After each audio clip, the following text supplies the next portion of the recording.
You heard what's the deal, world? We are back. Fair to say, episode 9. And the tables have shifted once again. We got some special guests in the building. We got my nigga Bad Luck popping up in this bitch. What's up, man? How you feeling, my nigga? I'm good. You making your rounds? Welcome back. Welcome to the table. Yeah. And of course, we got a familiar face. Donnie D in the back. What's the deal, man? What's the deal with y'all, man? You know what I'm saying? Welcome back, my boy. You been traveling around the world. Yeah, man. I was on a little cruise. Been around the world and And then last but not least, we know this guy. Good peoples. We know this good peoples, my nigga Keem. Thank you for coming. We doing the corny ass shakes and shit. Yeah. Like we ain't been kicking the last hour. You know what? I see what's going on. You gotta embrace. It's corny now. No, it's just produced. No, that's the hard part. I didn't think about that though. You got to get into the production part. Yeah. It's hard for me. I mean, wait, you saying I already shook up when y'all came in here beforehand? I get it though. I mean, it's like a welcome to the table shake. Not like a welcome like I ain't seen you in a minute. It's like, yeah, welcome to the table, my How long nigga. y'all been sitting at this damn table, though? Yeah, bro. We have been Well, as you see, we just had a pop-in from Six. We've been sitting at this table because Six been trying to get his camera view together. Pretty boy ass nigga. He got a special edition camera now, so. You do?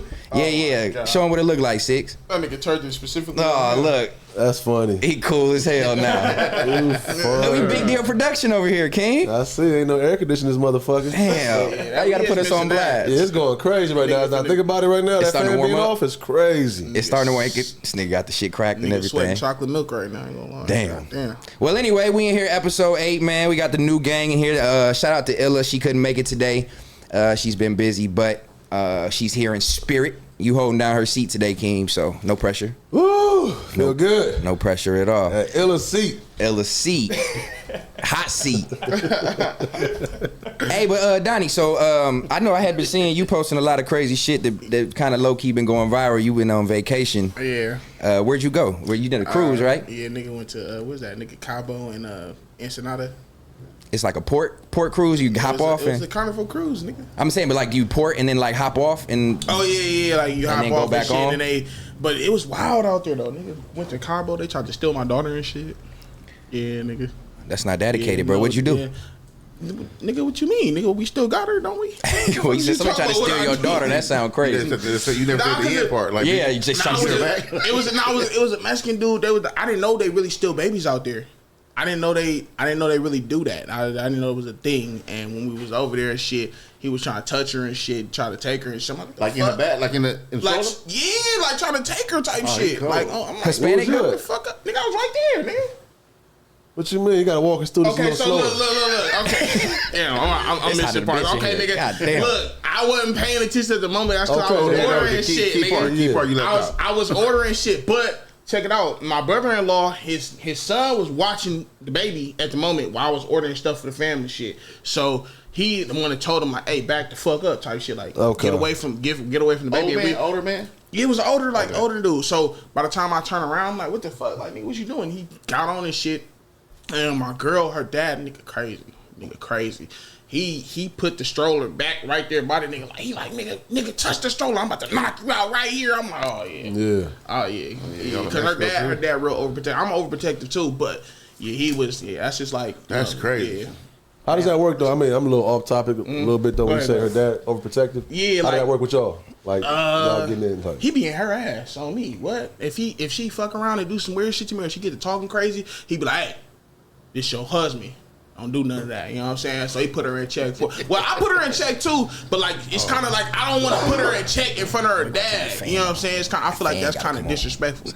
So you know what I'm saying? He sometimes step in and shit and say little shit to where you know what I'm saying, calm her down and shit. But it's cool though. The trip was cool though. Was it? I was fucking with. It was the a trip. whole family trip, both sides of the family. Yeah, it was her. It was her. Well, no, just her family because my mom, of course, she could make it. So Right. it was just her family. It was cool though. It's a cool little situation. I've never been on a car. I heard it was ghetto, but it was. Was it ghetto? Nah. Okay, it's yeah, cool. I didn't think that Well, either I mean, when I you still went. have some little project babies on It there ain't and like shit. Super Bowl cruise. That's something different. Yeah, that's ratchet. Yeah, for Huh? sure. The Italian, it was like the Italian one. It was cool and Oh, shit. okay. The food is like the food was smooth and shit. It's a lot of shit on Little- there. You gotta pay them for it. burgers, Though. some Guy Fieri burgers. Oh, the burgers, nigga, you been on there. This nigga in burgers. You been on there, man. You know I know. My fellow fat nigga, he understand what I'm talking about. The burger's the best thing on that motherfucker. Fire. I ain't gonna lie. For real, you get motion sickness? That's the only reason why I ain't going. I've been like not scared of the motion sickness. I've been a lot of places travel, but never on a cruise. I just feel like I get like Nah, you'll love it, bro. You don't It's feel it on a cool. cruise. no. It's Nah, cool. you, But look, let me tell you, don't listen to them. Depending on where your room is. Yeah, it ain't that you don't feel it. It's just the ship is so big, but the boat is still doing what it's doing. Because I know a ton of people, my cousins, gang of people got sick. Really? Yeah, big throw up, all that, big stomach turn. I didn't get sick, but a gang of people get sick because you think you can't feel it because, like I said, the boat's so big, but it's doing what it's doing. Your body's doing what it's doing. They say you feel it most when you like in the rooms because the rooms are like. That's because you still. I ain't gonna lie, I felt it more on the top. Like when we went on the top, I was feeling it, but we was on the second floor. We had the balcony and everything, so it was cool down there where we was at. Yeah. We got to her brother's floor, and I was on the 14th floor. That's cool. Cruise cool. Yeah. But if I was anybody and I went on a cruise it's cool, but I would go on the Royal Caribbean. You did 3 days? No, 6. Oh, you did 6. Oh, 6. You get burnt out, right? You said you went to Cabo. Yeah, I do. I just been in Ensenada, so that was like 3 days. Yeah. Yes, I did like 6 years. So. You get bored on it? Like, not really. At first, like it'd be cool when you first get on there. They welcoming you and shit. They don't do that shit after like a couple days. But when you get on there, it's jumping. It's what they got the little party, like the party. I forget what they call it. Like the party before they take off and shit.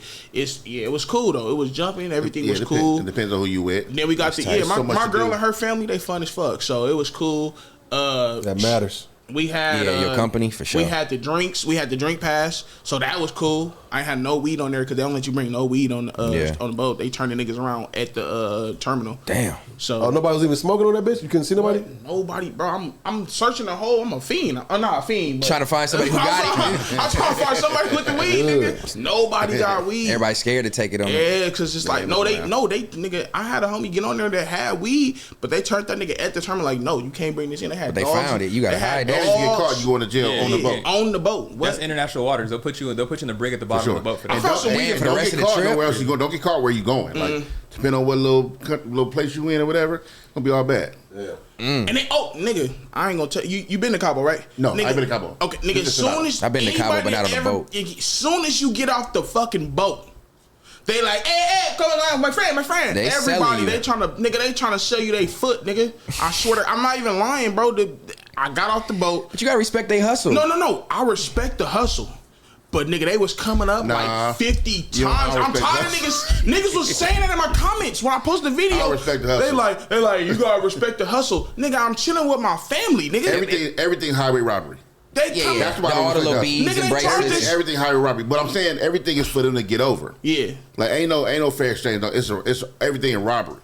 So it's like most of the stuff first of all, most of the stuff when you get off the ship is either paid for or unless you're doing like excursion. Right. Like a little all inclusive. Other than that, like you trying to buy a little souvenir, you know what I mean? I'm gonna say something about the country. I'm not saying about the country, but you trying to buy a little souvenirs or whatever, it's all highway robbery. Souvenirs is crazy. Nigga, that's that markup. Bro, that's the sickest shit ever. Souvenirs. When we got off the boat, a nigga paid $30 for her family. Had her nephews and shit took a picture with an iguana. Nigga, the bitch charged $30. Yeah. For two pictures. I said, well, they know that American money, them tourist money is like you happy to be on vacation. As soon as they step off the boat, you gonna want to buy something. So they rushing you. They rushing you. I'm talking about we chilling on the beach. We saying no. Her brother just came up with some shit. He just kept saying, I'm drunk. And they just kept walking away. But nigga, they keep coming up like every 5 minutes. Hey, you want to buy it? They pull out a jacket and shit. Like, hey, you want to buy it? Got shit on right now. Why is the hustle looked at different when it's in Mexico though? Like, cause niggas do the same thing on Hollywood Boulevard. You take a picture next to Spider-Man. Spider-Man need $10, $20. Who do that? They do that. I don't think nobody out here doing it. I think that's more of a tourist thing. Michael Jordan been doing that shit on Hollywood Boulevard for years now. Yeah, I get what you're saying. I'm saying, but most of us don't do that. Because we're not from here, nigga. But niggas come from out of the country. It's a tourist thing. To go take a picture of Michael for sure. Jordan. But have you seen Spider-Man and Batman and Michael Jordan lately?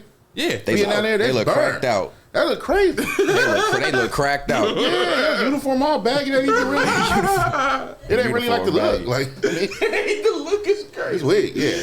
Hey, on the real though, and like I said, they just kept asking and shit. But everything else was cool though. Like it was cool though. They had a little comedy show in there and shit. I went to that. They got everything on the boat though. They had like Louis Vuitton. Yeah, it's like a city in the water. They had Louis Vuitton on there and shit. Yeah. They had the casino on that bitch. I lost.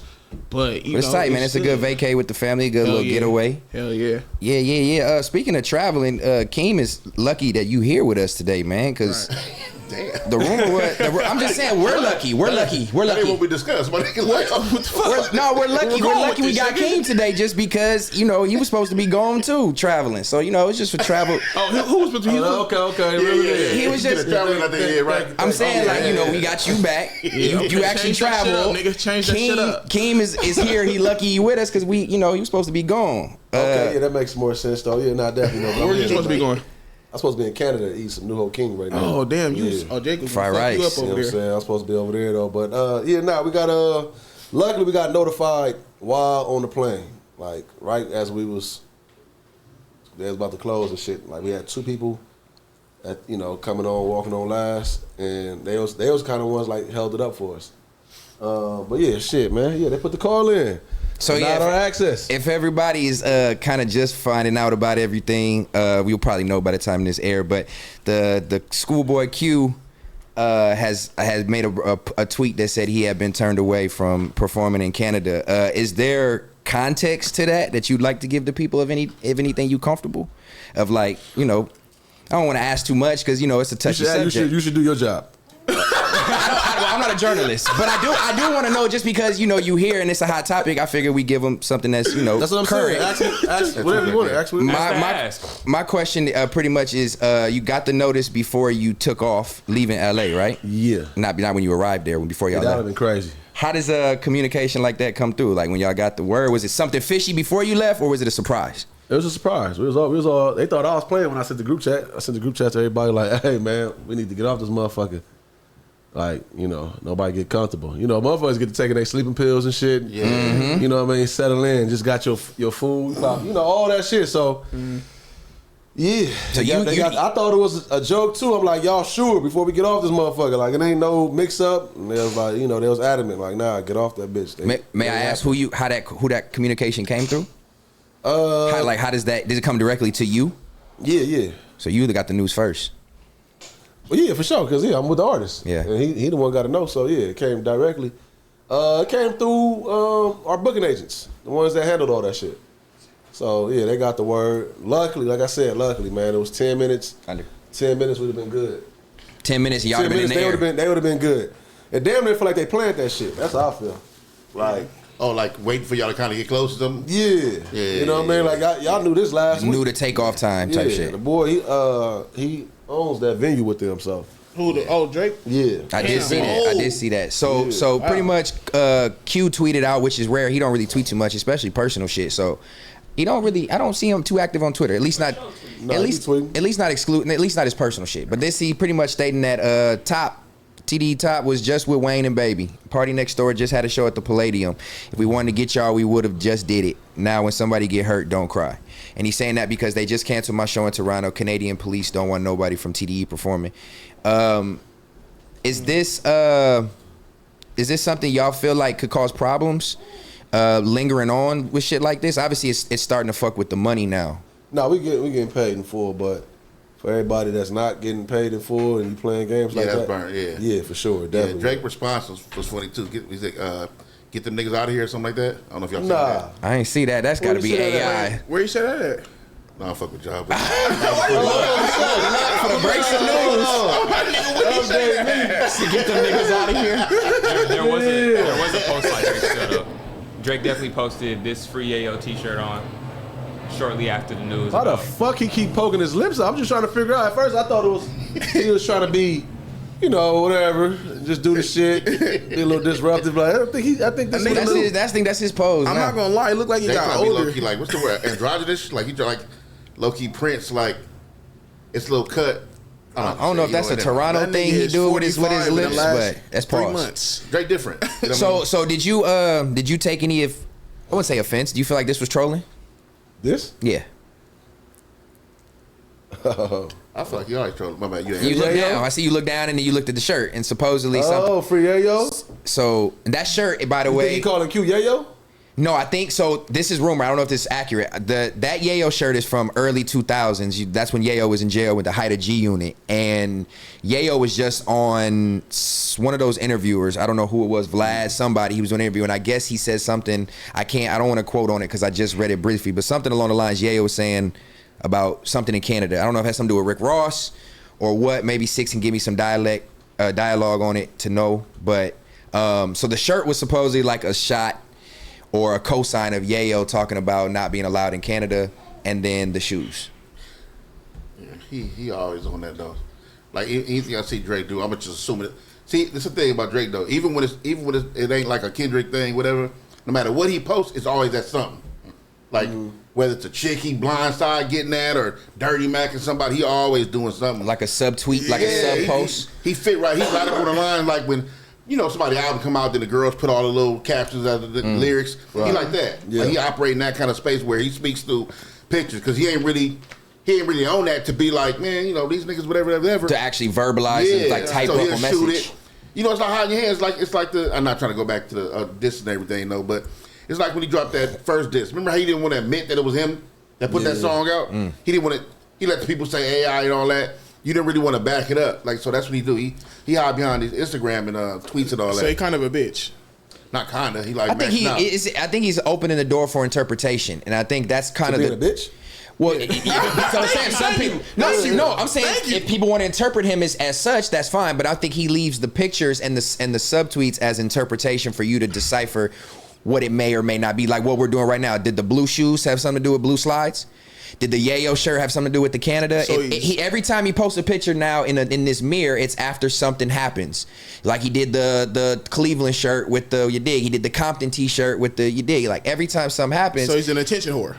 I just think he's trolling. I think he's not doing it musically. This is his way. He does what bitches do. So yeah, so I can't take that away. That can be looked at as that, right? Like that. Like it's kind of like a bitch way to do something. It's like his way of responding without going on wax. Well, then why didn't he go on wax? Because nigga, the whole issue with why you lost is you couldn't win on wax. So you gonna win by trolling? Pushing. Is there any way that he wins in this?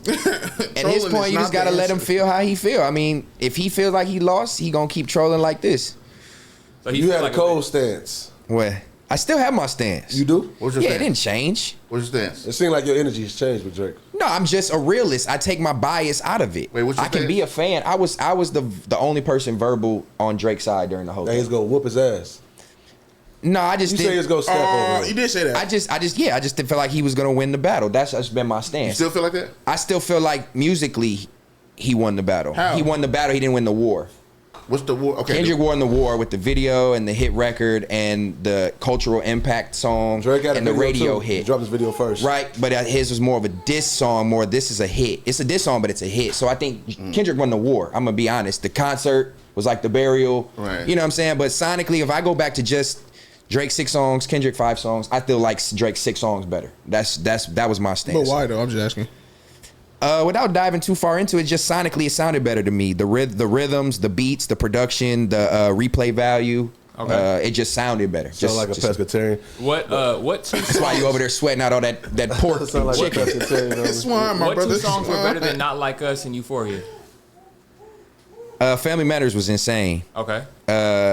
You guys didn't like the Tupac and Snoop one. I loved it. And it does matter though. So and I love the hard part. And I love the hard part 6. And Drop and Give Me 50. Push-ups was fire. I mean, we don't gotta get back into it because, like I said, it's a topic that everybody going. But that was my stance. Yeah, for sure. It's just so I still feel that way. But you went to the Pop-Out show? I'm still a realist. No, I didn't. Of course not. I was front and center at the TV though. I would have went though. I'm not biased. I'm a Kendrick fan. I just was rooting for Drake. That's all. So if you would have met Kendrick, would you have took a picture with him? Like anything? I don't take pictures with celebrities, but I would have showed love for sure. You would have showed love. Yeah. You never took pictures with a celebrity before? Not unless it had the intent for me to like push forward like my business or something. Yeah, okay, but like if I'm, because I've been around the music industry for a long time, so it was normal to see these celebrities, and I didn't, as an artist or entertainer, I didn't want to look like the groupie that's always another dude taking a picture with. Yeah, so I always played it cool. I like that. You know what I'm saying? So it's, but I will if I do kind of regret it. I was saying this last episode to Six, like you being young, if you being around all these celebrities early, take those pictures, bro. Like don't feel like it's not cool because. I dropped the ball. I should have did it. I say take those pictures, but take those pictures with your family too and your homies too, and just do that. That's how. If I'm going through your page, I don't want to see all highlights of you out and about. That's kind of freaky. To me, it's just do something. If I see you blended in your actual family, your actual sister, whoever, you know what I'm saying? Like, all right, cool. I get it. You know hey, we gonna just to touch on real quick with the topic we talked about yesterday. How you feel about meet and greets, like paying to, being a manager of an artist?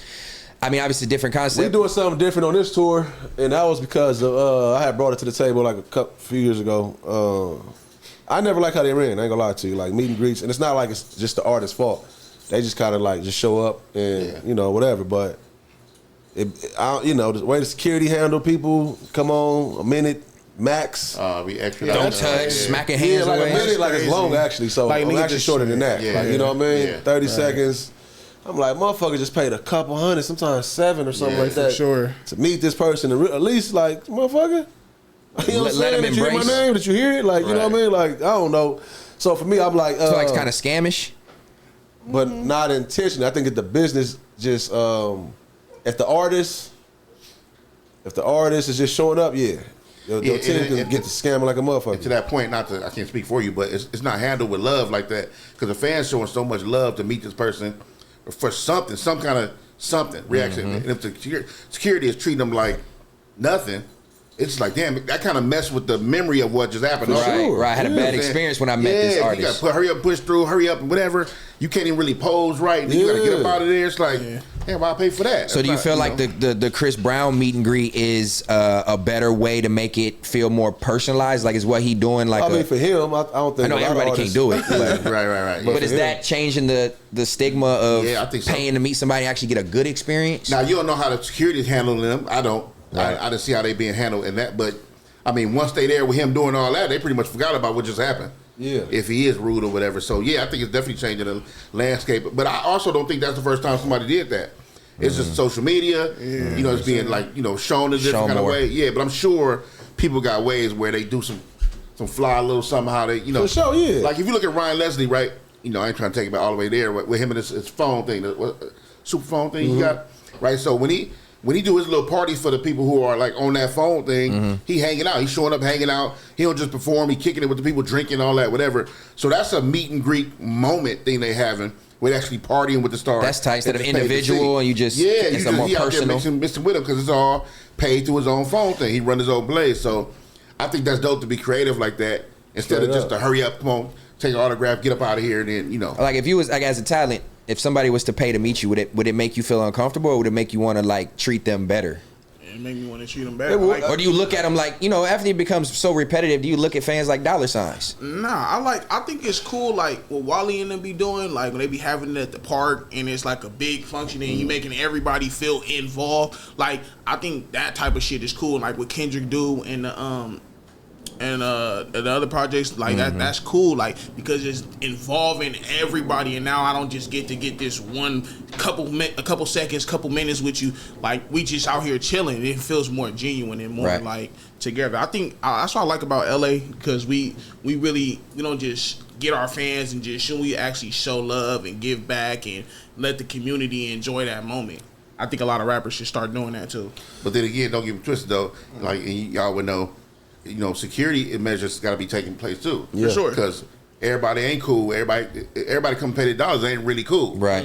You know, so you really got to watch out for that too. Instead of being so lax, there's got to be security measures in place to make sure your artist is good, because these people crazy. No, for sure. I didn't have motherfuckers. I didn't watch like motherfuckers like literally say, "Hey, you better turn around and take this picture." Like, you don't hear me talking to you. Yes, They really like, you don't hear me talking to The you. entitlement. You know, so it's like I get why an artist can be to himself or herself and just tuck off. Like, hold on, man. Like, don't just take me off the human pole of like living. Like, nah, fuck all that. I'm doing this, showing this. It's just a balance. Yeah. So like what we doing on this tour though is definitely the meet and greet is a tailgate. So we tailgating the whole shit. So he'll be out there. He actually DJing. His own. So like kind of like you were saying, it's more interactive. It ain't just come bop and get out of there. In the same room at the same time and shit. You know what I mean? And just because that's how we kick it anyways. Like a little event. That's what I was saying. Like what?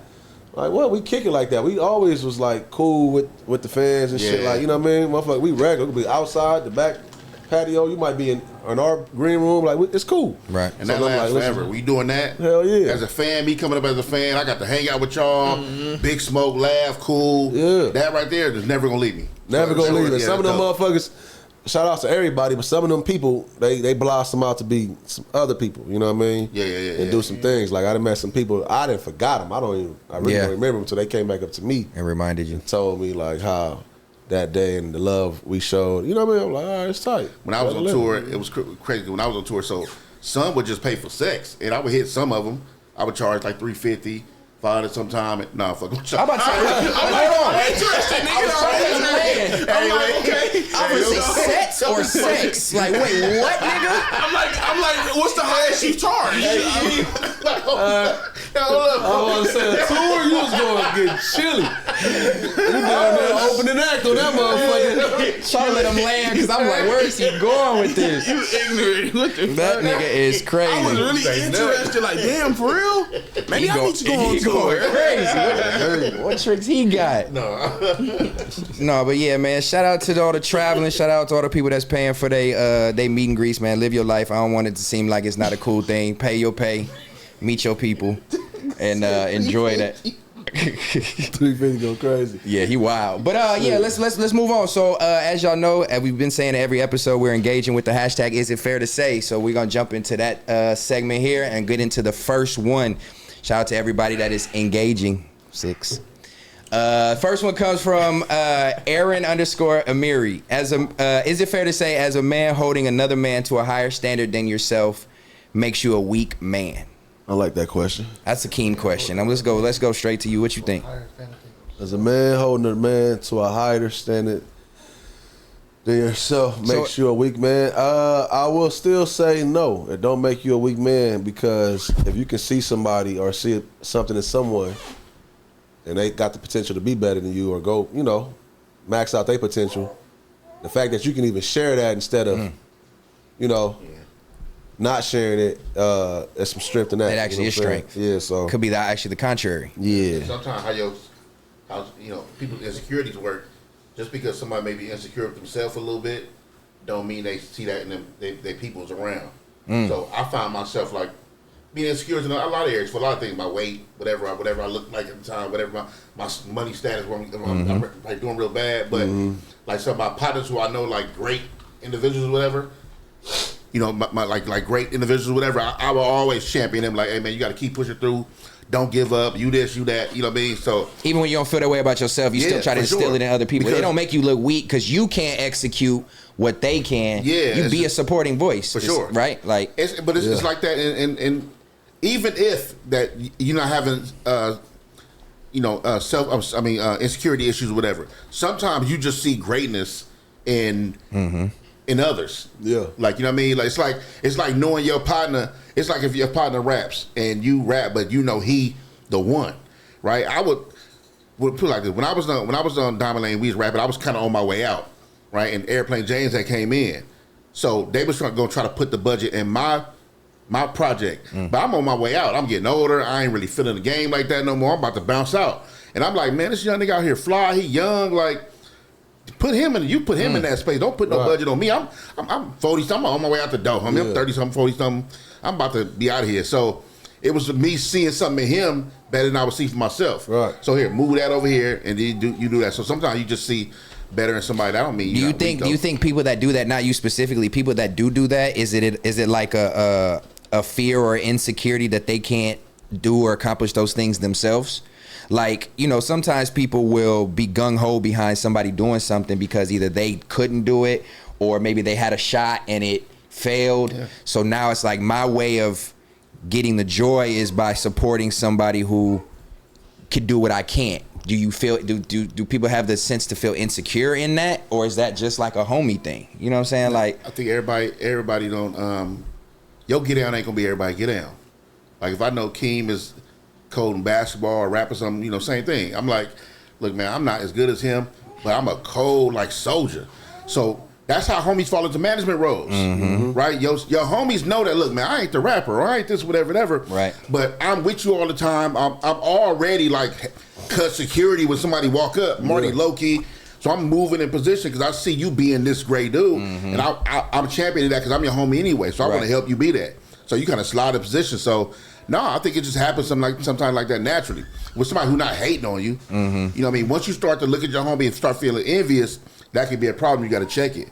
And here's the thing about envy. Envy sometimes can be a little natural, right? It starts off like innocent, like, hey man, you got the Benz thing. I want a Benz. Yeah. It started off innocent, or you heard everybody heard the saying like, man, if I had your hand, I cut mine off. Or what's up, superstar? Yeah. All them little innocent little. Let me hold something. Yeah, but if you keep letting that get to you, then it can turn into something else. Yeah. But all the innocent, it starts off as like you doing good, and I can champion that because you my peoples. You just got to check it. Don't let it go past that, though. You know. Mm-hmm. Yeah. Straight up. It's like I look at it like a father or a big brother and all that. Like, it's a lot of men that just due to their circumstances, they couldn't do it. Like, I know I can't. I ain't about to make it there. I know how to get there though. I know where it's at and all that. And I'm gonna tell you. You feel me? Like, and that right there is powerful. We need that shit. There is no I don't think there's no weakness in that one. I don't think to be a man who uplifts another man, and even if it's not a talent, just in his day-to-day life, like what you doing with Dedicated, in a sense, is doing just that. You can't look at that as weak by championing somebody that is doing something positive. You know what I'm saying? No matter what it is. And that's fire too. If I can give you your flowers, that's fire, bro. I didn't know that. I seen it. I've been seeing it. Didn't know it was you. Yeah. Okay. But that's fire. The movement is dope. Thank you. I appreciate it. How you feel about the impact? You feel like you, being an empath, like you say you are, do you, is it like overwhelming the support, or is it like damn, I saw this coming? Man, I see a lot of shit for me, man, but I'm a big self-sabotager and all this shit. I like those jackets for sure. What's the name? I appreciate it, man. Yeah, I'm a self-sabotage. I don't know about me, man, but I'm like cracking through though. I ain't gonna lie to you. I've been rocking, like climbing up mountains that I've been nervous of for many years. Air probably. I gotta ask though, if you don't mind me asking, what made you start like Dedicated? Like it's a unique brand. Man, shout out to my daughters, but my first daughter, I had her 3 months into the COVID situation, 2020. Picture fire. And appreciate it, man. You know what I'm saying? And so had her 3 months in, she caught the COVID early. Oh, okay. So that shit, back when we first heard about it, everybody thinking it's death. Like, it's my first baby. Right. I'm just like, what the fuck? How my shit? Like, I didn't get it. So I'm literally just talking to her on the. Her mom had the shit, and I'm in the living room. I don't even know how to feel really. I don't know what to call, nothing. I'm just talking to her, and I just told her, I'm like, you shake this. Please believe, like, as a dad, I'm gonna be dedicated. I just said dedicated. You know what I'm saying? I'm here, like, like whatever. Where I can't even talk about it right now. Yeah. Because it don't matter how I looked at it. Like, it was, I look at it every day. Our kids they can check out before us. That's just the reality. You know what I mean? So I move with that mindset, and the only thing I could promise is to be dedicated, and this is why I still say present, not perfect right here, because I'm not about to be perfect. That's why I thought at first having kids. Yeah. My whole goal is like, I'm about to try to be the perfect father. Like, I learned as soon as I told her or my other one no. That break their heart. Sure. Yeah, so already that takes off the perfection, right? So okay, cool. And that started easing me up. But I came up with just telling her dedicated and rung, and I'm like, it's an impact now. Like, it's not only just a clothing brand. It's rare that you see like a clothing brand turn into something that is like could be a cultural impact. Yeah. So it's really fire, man. You definitely got to have your flowers for that. Turn it to purpose. Definitely. Yeah. I like that. Yeah, man. I get nervous though, because I don't like to be sometimes I feel like I get boxed in. That's why, like I said, that shoot right there is the only shoot I did. That's 2.5 years ago. Okay. The only shoot. It's crazy for the motion and the love I am getting. I should have, somebody who was more an aggressive with they hustle and all that, which I can admit I'm not. They would have been turned it up, many more notches. I'm at my pace with it. Yeah. Because this shit is an everyday job, so that's really what I'm pushing. Like it's my brand, but it's really a us thing. That's why I've been yelling us. Like, it's really a us thing. Like, it's a movement. It's a movement more than it's just a brand. But definitely shout out to that, man. You've been going crazy. New colorways. Yeah. You know what I'm saying? Trying to get these shorts going and all this shit. I like the shorts. The shorts is fire. Thank you, man. The shorts is fire. Trying to figure it out, bro. That's tight. All right, cool. Let's. I know some 3X hoodies or something around. I know. On me. I know. I just got to the 3X. He's stingy. Enough 3Xs. No. I don't need to give it. When I check the website, there has to be a 3X out. Yeah, but see, they're probably I don't like that stingy shit because, like, literally, shout out to the chat. Shout out to, like, I got a rule. And any of them in real life, they know, like, the live shows and all that. If somebody catch me, if you support me and all that, if you catch me and you see the hat on my head, like, it's yours. And motherfuckers be on me about that. Taking advantage. I hit the corner. I hit the store right now. Hey, what's up? You know what I mean? I done had women take it off of their husbands and shit. So I'm like, yeah, that's tight. I need that purple one for you leave, my nigga. I'm gonna take you up on that. That nigga laughed at you. If you really support me, I'm not a dad, but I support it for. I'm a dog dad. It's for you know? dad, No bro. kids? No children. For dads, You bro. don't want kids? I do actually. I think I'm leaning towards wanting them, but it took my girlfriend to make me. I was really on the. I didn't really care. How long you been with your lady? 4 years. Okay. So it's just once I hit 30, it was like now I'm settling down. It's a thing I can think about doing. Wait, you settled down now? I settled down at 31. I'm 35 now.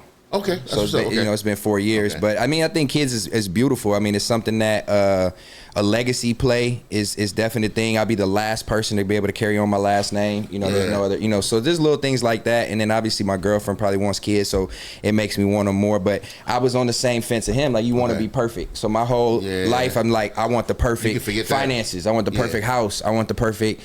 Blah, blah, blah, and I know I'm starting to realize through conversations like this that that's not actually going to be possible. Yeah, if for a lifetime of letdown, if you think any of this is going to go perfect. Right. None of it. For sure. Even with being a dad, it's no plan. Yeah, how I raised my son 19. How I raised my son, how he raised his daughters, completely different. And though I got experience in doing it, his son is probably going to be completely different than my son. It's a whole, it's a new learning thing. Ain't no class to take, ain't none of that. Sure. You just out here freestyling. It's literally, it's winning. I'm 25, bro. I'm more one, bro. I'm just trying to figure it out, bro. Yeah. I'm trying to figure it out. I would have a kid before I'm pressed on marriage. I would marry for the. I use the word pressed.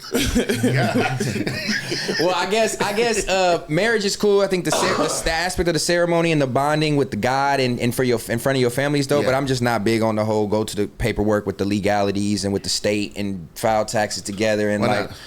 I think that is like a trap in America. Marriage is low-key a way to, especially with the way the divorce rates are now, like it's just a trap to put you in financial ruin and like madness and split the household up. Whereas if you don't have the paperwork and the legalities, you can kind of move freely without. I asked that because freedom is the. I asked that question because people usually answer that way, right? But I always retort with, you don't move free now. Right, so you can.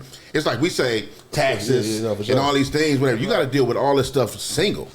Does it change? I see you're married, respectfully. I mean, right? for sure. So do you feel like that has changed? It would have been different had you not went the stereotypical American way to get married and do all the. Well, I did it because I'm a Christian man. Gotcha. So your tie was with God. That was your most important. That was my most important thing. Right. First, but also because I'm a loyal man. Right, and I know for me and my wife, I don't speak this over everybody. For me and my wife, my loyalty to God first, but also my wife was to show that I want to commit under the vows of God to be one with you, and you do that through marriage because marriage is a God thing, not an American thing. American came way later. Right, they turned it into a business. Damn, for sure, turn it into a business, and I understand that. Right, that's why. with the that's ring my and all fear. that. Every kiss begins with that whole ploy. Yeah, so I get that part, but I only say that because. We get caught up in that. We say, marriage and divorce rate and all that. It's like you telling yourself things that ain't got nothing to do with you. First, you're not married yet. Right. So divorce rate ain't got nothing to do with you. You and your lady been together for almost 5 years. They ain't got nothing to do with y'all. Y'all together. Y'all in love, I'm assuming. Right. So all these things that you dealing with, like outside things of scaring you from like making this move. Look, man, none of us should be afraid of a breakup. Whatever. And why would you break up? Now, I will tell you, don't get married until you're ready to get married, for sure, right? But if you feel like you're ready to be committed to this woman forever, I'm like, man, why not? Because you afraid about your money. First of all, if you ain't already got the money, ain't no your money. Right? Yeah. so really, no matter what you do, regardless, you're gonna split the bag up or whatever the case may be. And man, if you stay single and y'all just do the breakup thing and you get rich and all that, that's not gonna work out how you think it's gonna work out. Problems gonna be problems, man. Yo, problems just different from people. Somebody single got different problems than somebody married. Did you get married before you had kids? No. So listen, when I met my wife, my son was 5. She already had a son. He's 5 years old. So I was there the whole time. Now the father's in the picture. He never not been in the picture. So I'm a bonus dad, not a dad. Do you think the kids having the kids present led to wanting to tie that unity with marriage more? No. What I was a mess up and never got caught. All right. I got a whole story. I've been with my wife 15 years, and maybe it's gonna sound crazy on live. I told the story before on Homegrown interview also. Okay. I told the story before, but most of that time I was cheating. Damn. Most of the whole. So you weren't even really serious. No, I wasn't as serious as I thought. Because I was playing. Because if you risk your relationship for sex or whatever, then what does it really mean to you? Right. But I got caught one day, and then it all came to me of like, you about to lose your life, you about to lose your family, you about to lose the lady you love. Right. What are you doing? These girls don't mean nothing to you. You just living a life you don't even want to live, really. You living a life of rapper, and you trying to get out of rap. Right? So once that happened, I realized that she didn't leave me. Thank God, I prayed and begged for that. She didn't leave me, and I told myself, I said, if she give me a chance, never in my life I'm not gonna deal with no women at all. No, sound like the nigga who got drunk last night. I'll never do this again. I'm not drinking no more. And I didn't. That's been about we on our anniversary's on the 21st coming up. That's dope. And it'll be 3 years. That's far. Congrats, 2 years. 2 years. And yeah. So, what percentage wise you about? Percentage wise. I'm on what? I got another year. 13. You said 13 the other way. And you 2 in. 15. Yeah. 15 years together. You was playing 2 years married. Serious is kind of what. No. I'm sorry. I cleaned up like 4 years. Right, like right before the pandemic. Yeah. I cleaned up early. Okay. Earlier than the 2 years. All right. Let me ask you this. Let me ask all y'all this though. Like I heard what you said right there though. Like real quick, just so I can get context. The only reason why another reason why I told myself I was going to be clean and never, because I almost lost my family, was I sat my wife down and I told her about everything I ever did ever in life. Damn. That's what that's what I was going at. Every girl on tour, every girl Canada, Mexico, down here, concerts, clear that conscience. Studio, girls who used to come pick me up at the house. Everything. There's not a person on earth that can tell my wife something new. Period. Right. And I did that so I could clean my slate, because I felt like if it pops up later on, you look like a liar. So I already discussed it. But I also need to clean my slate, because knowing I just got caught and knowing there's tons of stuff she don't even know, right? That was messing me up. I can't be who I need to be for her if I can't give her all of me. And then worrying about something else coming up too to put that damper on what you just fixed. So can I ask you a question? What you think about? I'm only 25, but I'm finna marry my girl. Hey, bro. I was just looking to see if she was here. If you was telling her. Here, bro. Okay. I'm about to marry my girl, so I want to know like what's your advice for like somebody my age trying to get married for real? So first of all, be serious. Be for sure. Do not play with that woman. I tell my son is do not play with no woman. If you do not want to get married, I don't care what nobody. I don't care what I'm talking about right now about marriage. If you do not want to get married, do not play with that woman. Do not play with that woman. Do not get married. Period. All right. Don't cross that line if you ain't ready to be committed and loyal, faithful. Because people try to look at that like a different, right? If you ain't ready to do that, just don't do it. Right. You know what I'm saying? Marriage is gonna be hard. It's work. Marriage don't mean like it's the work don't stop. That's you're dealing with another person. And it's crazy that don't think like you. It's crazy that you were saying all that too, because a few months ago I got caught. I did get caught, and it just made me think about like it happens, bro. Everything. Like, damn, I could about really to lose it all. No, nigga was sleeping on the couch for like a week thinking about it. Oh man, it's like a boy in the video. It's like a boy in the video we seen running from the cops with his baby mom in the car. Right? You did something, right? And then now you caught. So now you thinking about all the I should have did this. I should have. That same thing with marriage, right? I got caught being an F nigga, basically. Right. And I'm like, I'm about to lose my wife for nothing. I don't even care about them at all. Yeah. I'm like, how you feel about marriage? Because being, respectfully being dedicated, a lot of people put a stigma on. Another little don't box me in. But don't box me. Yeah, man. I said dedicated, but just lastly, just your thought on marriage being so much of a unit. Like, I mean, my parents was married before my father passed away. They was married 36 years. My sister, she been married for since 2002 or something like that. Bro, like all my siblings, they all been married. So I grew up on marriage heavy, like. So what I did learn to adapt in this shit is like I'm a big trier. Like I try in relationships. I ain't really looking to hit the. No matter what I've done, you know what I'm saying? Like people got fuck ups. You got some fuck ups. Like I sign up for that. You can fuck up. Not saying you can go out there and cheat on me and whatever, but I already know it's embedded in me that you human too. The marriage shit, Yeah, I have fell victim over the years of starting believing to the divorce rate and all that type shit. And The worldly shit that affects it. you know, a lot of that shit come from though. It's like a self-reflection of how you moving out here. Like, so for many years, I always wanted to get married based on subconsciously your feeling. Yeah, I always wanted to get married because I always felt like I was just this stand-up, you know, guy. Like what he's saying right now, I always was like a relationship type guy and everything. Then a couple situations didn't happen. Then I started like, you know what, like pressures of life. Like, all right, it's time for me to go fuck a nigga, bitch. Like real shit. You start like for whatever reason, you think that's cool somewhere in your life, and I'm like, and that shit, and yeah, that'll taint you. So when I have refrained from like just doing foul shit or just being bored fucking with women, I'm getting back on the side of marriage is what I'm trying to say. I'm seeing it in a different light again because I almost got jaded. Thinking like, nah, a woman gonna do you. Yeah. You know what I mean? Yeah, that's what Especially in the entertainment industry, it makes it harder. I be thinking like, damn, she gonna get me. I gotta get you before you get me. That was the best point he made. That's because we be operating in a space of what we be on. You know what I'm saying? And if you can get away with it, she can get away with it.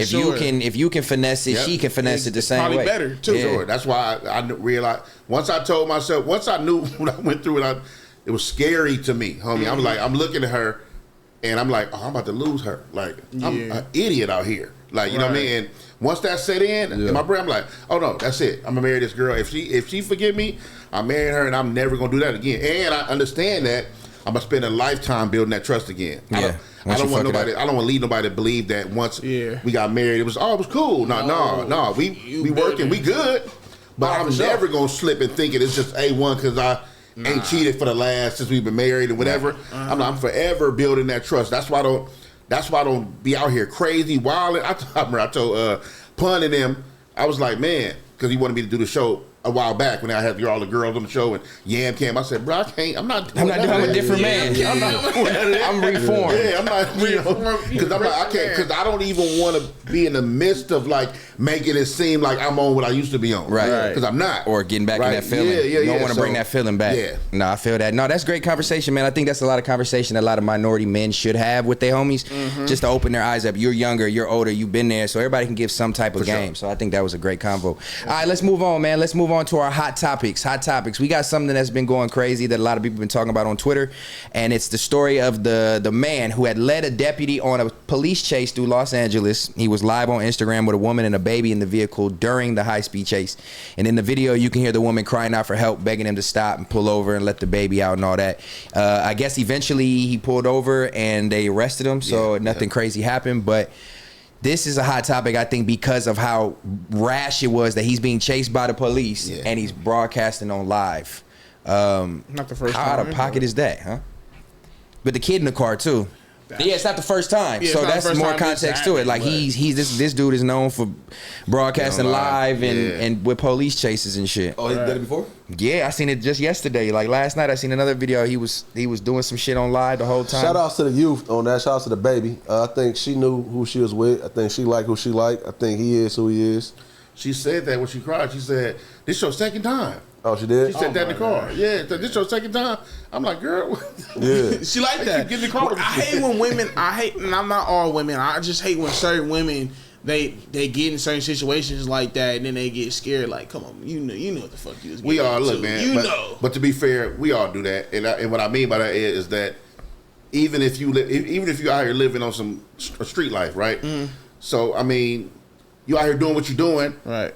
If it ever comes to a point where the cops is on you for anything, whether you do a break-in, you flocking some shit, whatever you're doing, that moment of I'm about to get caught and I'm scared, it's the same thing she feels when she make that mess with him again because she love him and that's the baby father or whatever. So we all make those mistakes. It's like, now, we got to stop making She made it twice in one day, right? No, I don't think it was one day. Okay. But it's just a repeat thing. I guess this guy, this is not a... he was so scared because you know when he get arrested, he ain't getting out type shit. So you know who you're dealing with. And if he's not supposed to be driving, you got in the car with him. Now, I don't want to put no fault on her because that's probably her baby father. And that day might have been... Was the baby in the car too, right? Yeah, it might have been a normal day. They could have been out to eat and the police tried to hit him. And to give a little context, and I can't say this is what he's thinking for real, but he's saying they gonna kill me, right? He's driving saying they gonna kill me. Yeah, they sheriff. They gonna kill me. So I'm also thinking another reason why he didn't just stop, because if they start shooting or whatever, the baby and hers in the car also. I can't speak for him. I'm just thinking in my mind. I'm like, he keeps saying that they're gonna kill me. And then she was saying the gun. They got guns drawn. Yeah, they got guns drawn. So is it really cool to stop? Now I seen they stopped and he got out. He kissed his baby, kissed her. They let them walk off. Me up right there. Yeah. And then he put his hands up. He knew he was saying bye. Yeah, it's like he said bye. It was like I'm about to be out of here for whatever. Like your life about to be over because somebody gonna dump or you going to jail forever. Jail for sure. Surprised he didn't go on that suicide mission. I don't know why you try to blame the Hoovers for that, which is crazy. Oh, I did see that. You tried to blame the Hoovers for it? Yeah, I don't got the context to the early part of the story, but he said, man, you know, he tried to diss him on the line. Man, these niggas, the Hoovers, something, that's because of the Hoovers. I'm like, what take accountability? accountability. And you get chased by the police, yeah, because it's a repetitive thing. Like how fucked up mentally do you gotta be though to like you're not only are you on live during this, but like how tainted is the youth to the point where that's even something you think to broadcast. You like how serious is he? Are you really trying to get away from the police? Or are you trying to gain clout? That's his last hoorah. The youth, like shit. The youth grew up. Shit, you damn near grew up on. You 25, right? Yeah, 25. Like, motherfucker had to. If it's been digital your whole life, it's digital. That's all you know. Like, it's digital. I don't know what to tell you. I just feel like I grew up being a baby, watching all my cousins and everybody talk to other people outside the house, at the restaurant, stay on their phone, digital. You know what I'm saying? So I just feel like this the new world, bro. Like niggas feel like today, if I don't record it, nobody gonna believe me. So, but how much clout do you want to get and you headed to jail? What is the benefit? It's no benefit. It just niggas just do it. Like, all right, fucking, I'm about to go live. Fucking, I'm about to go live. Let niggas on know a police chase though. It's attention. It's attention. Yeah, that's the point he made, right? Like, so we grew. How old are you, King? 38. You 38. So and you 36, 35? 35. Yeah. We grew up in an era where that wasn't happening. Yeah. Right? That nigga said, damn. We was. Got a decade on this little nigga. Damn. But we grew up in an era that wasn't happening. So I grew up with the rules is you don't put nothing on camera. Right. Right. Yeah. So as you grow older, that just stuck with you. Like, you like, man, you don't do that. Naturally, you don't do nothing on camera. There's a camera around. What's going on with that? Yeah. Or something you recording something, what's going on? Or your phone on, who you talking to before I say what I'm going to say? But these kids, like, to the point, they grew up in an era where they own the phone off top. You born with it. First of all, I couldn't even get a phone when I was like 14. No, that ain't never happened. Exactly. Well, no, I had a phone since I was like at that time, I had a phone since I was like 7. No, Damn, bro. I'm saying again, my bad. Look, 2 episodes in a row. Look at that. I'm saying you 25. Yeah, I had a phone since I was like, I'm talking about when I was. How old are you? I'll be 45 in November. Damn. You know what I'm saying? Yeah, no, I feel that. It wasn't even like a lot of phones. Yeah. Y'all had the pagers and 2 ways. Like, don't do me. You didn't even know the name of it. Y'all had that thing that clip. But yeah. Now you had the brick. Yeah. Dang. You had the brick? No. I had Okay, that's suitcase phone. That's 80s, but Nokia, little Nokia phones and all that. Yeah, with the worm on there. Yeah. For sure. They had that, whatever. But you couldn't do nothing on it, so that ain't nothing we pull it out all the time. You didn't even have a camera on it. Yeah. But y'all had them VS cameras then, y'all? No. That's the problem. The now shit you you gotta had to pop out like this. You holding it like this, my nigga. With a big handheld like this. But that's a good point though. You born and raised on everything digital. It's hard to blame them. I mean, it's stupid for sure. But if that's all you know, I don't know what to tell you. All y'all, every day you wake up, y'all on the phone. Camera, something, show it, something. Show they arguing with ops on the phone now. Argue on the phone. You got your real business. I used to tell my homegirl, right? I'm not gonna say her name, but she used to show her flight information. I'm taking a trip to whatever. I'm like, your whole flight information is on your story. Like, people's out here kidnapping people and all kind of stuff. Why would you put all your? But she not thinking. You just trying to get the. It's normalize the engagement. So it's just because in a cool. sense, like old boy could feel like, I get pulled over right here off this street right here. I am forgotten about. Nobody know about this shit. I'm going about the. I mean, but we talk about you in this light, and then it goes away in a week. What did you really? What purpose did you serve? It goes away, but it's damn near like the blockchain. This story is submitted. We talk about it right here. Because I did bring up his old one too. I brought up the old video too. And so he ain't thinking that far. He like, man, I'm dealing with what's going on right now. Yeah, you know what I mean. It's too bad he can't get paid off for the views he getting on it while he in jail. Then it would have been worth this shit. Let me monetize me going to jail. You ain't even getting paid off for this shit. But you gotta think it's niggas like the nigga with the Pop Smoke situation. He didn't broadcast it, but after he was trolling a lot, nigga, as soon as he got out, nigga got the No Jumper interview, nigga rolling now. So it's like, and that's another thing too. They, a lot of people talk the way they talk because back, I don't want to sound like the old head, but it is what it is. I'm 45, right? So you couldn't just say. I could not be sitting in an interview with y'all right now and just be like, "Oh yeah, man, f them niggas over there, all them niggas, whatever." I'm gonna be seen, right? And when I'm seen, something gonna happen. Right. It ain't never gonna be a time where you talking back in the days about something. Look, man, if you all be these legendary fights, Death Row and NWA and all that, when they seen each other, it was on. It's documented.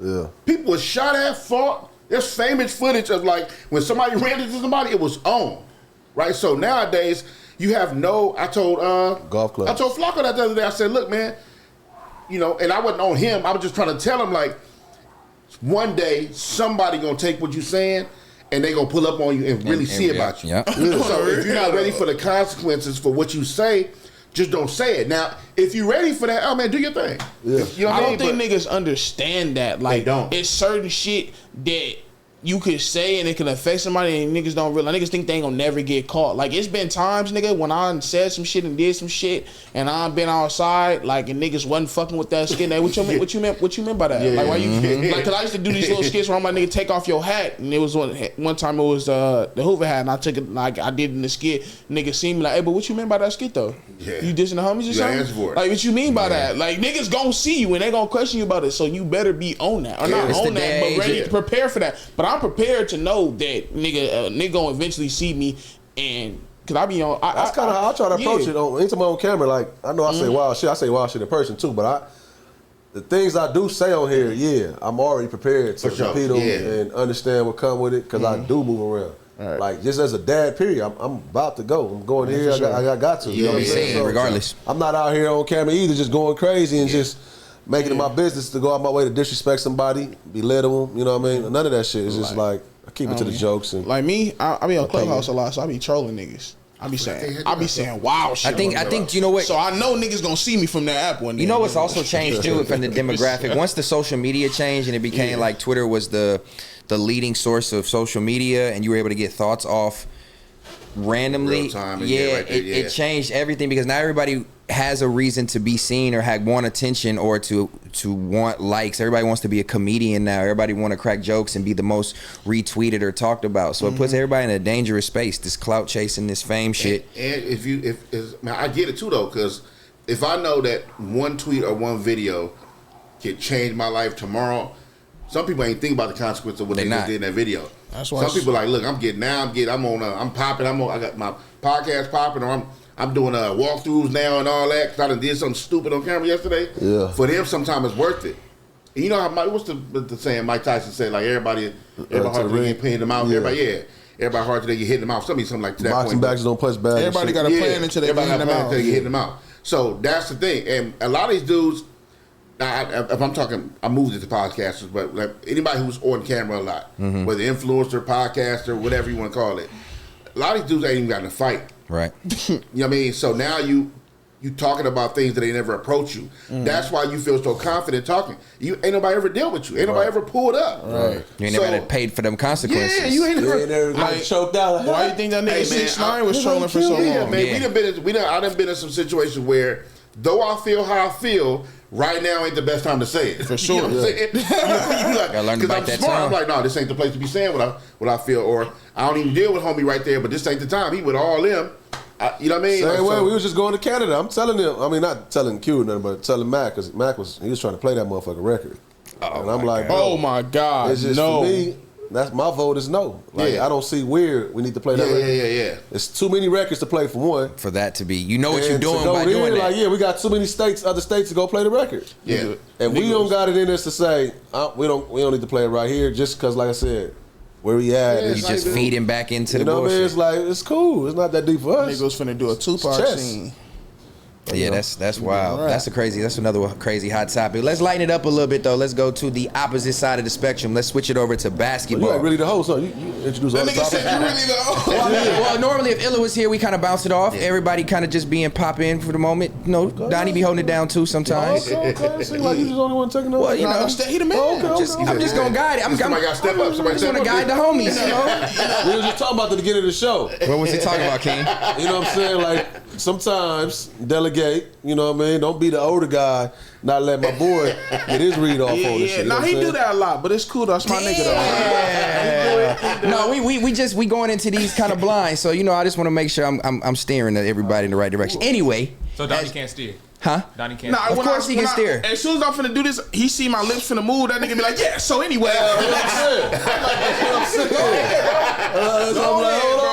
Listen, all I'm doing is making sure we ain't dragging it on. I don't want to cut nobody off. That's all. Donnie, make sure we ain't dragging it on, man. Yeah, Donnie. Yeah. All right, so we gonna let Donnie go ahead. My step voice. So in this next situation, we're gonna be talking about the next segment. Yeah. We're gonna go ahead and get into the sports situation. There we go. So we go ahead and talk about Russell Westbrook and the second pick swap between the Jazz and the Clippers. Yeah, so he kind of hit that right, but you kind of see why I took it. I see what's going on. Okay. Yeah. He gave me fuck it up. He gave me a chance.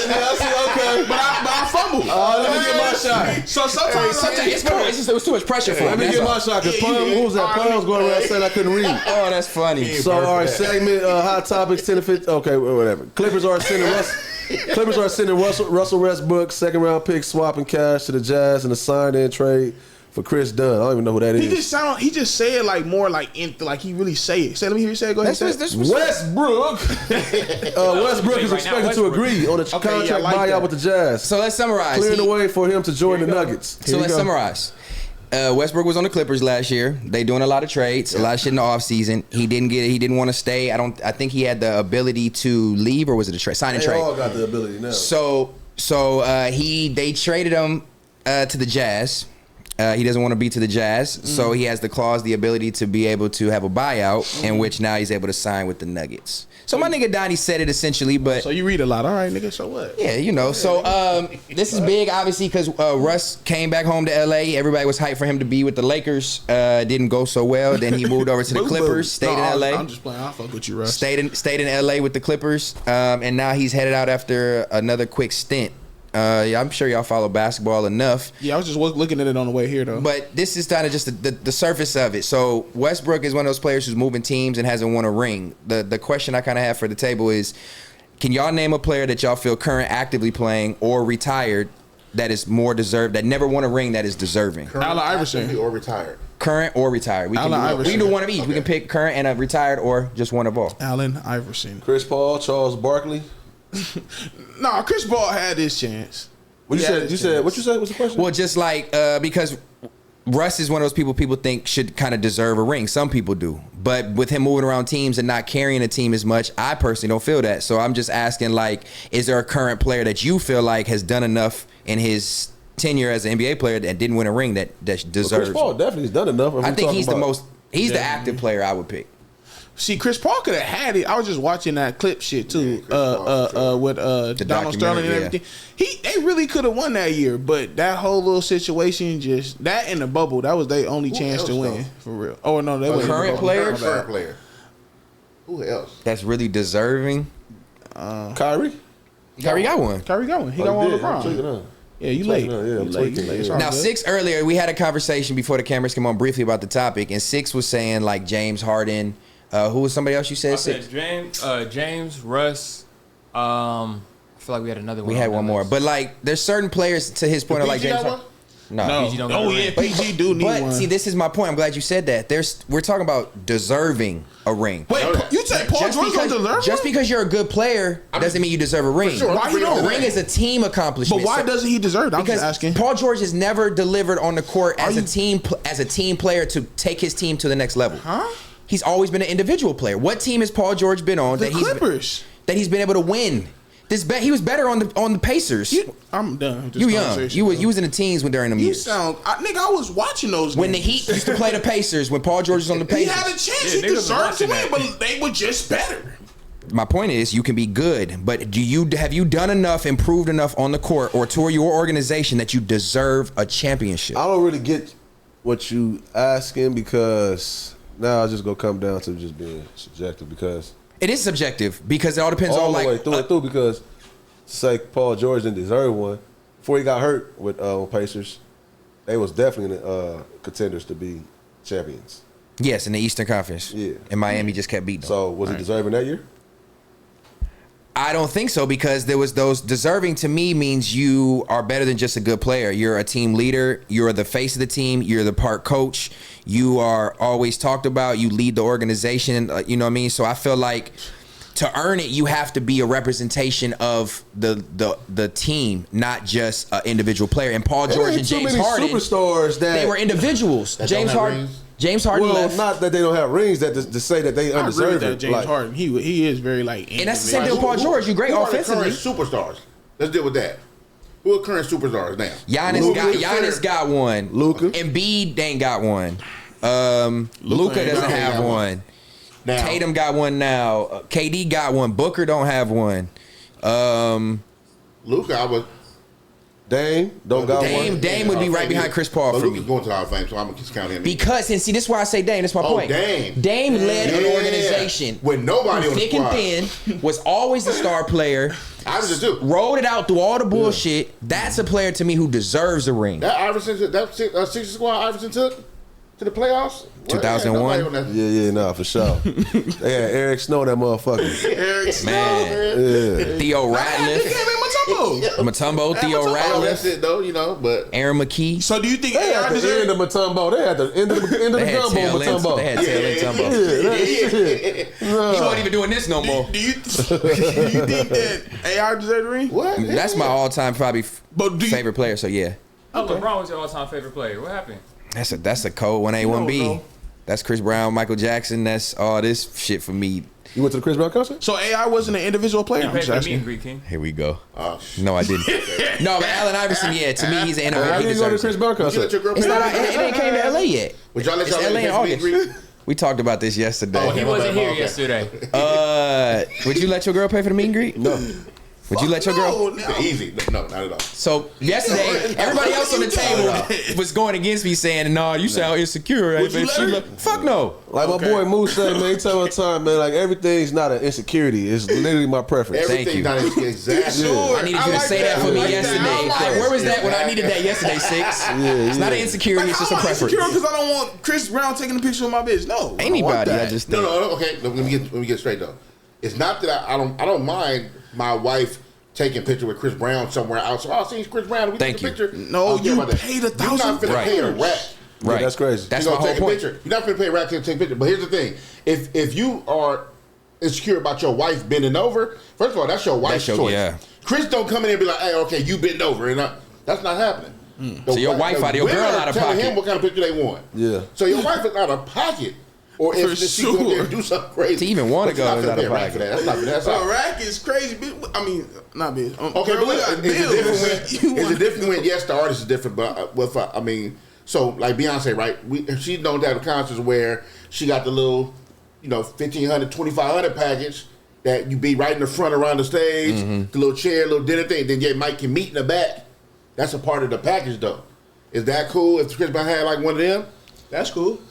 Yeah, it's cool, man. Like I said, man, it's just, I don't know. Oh my bad. Go ahead. no, I'm just trying to figure out, like, sometimes it's like the same thing when they say don't go to the jungle. Like, why are you in the jungle, black man? Like, you feel me? You Like, putting if yourself in that yeah, predicament. like, so you put it on the plate.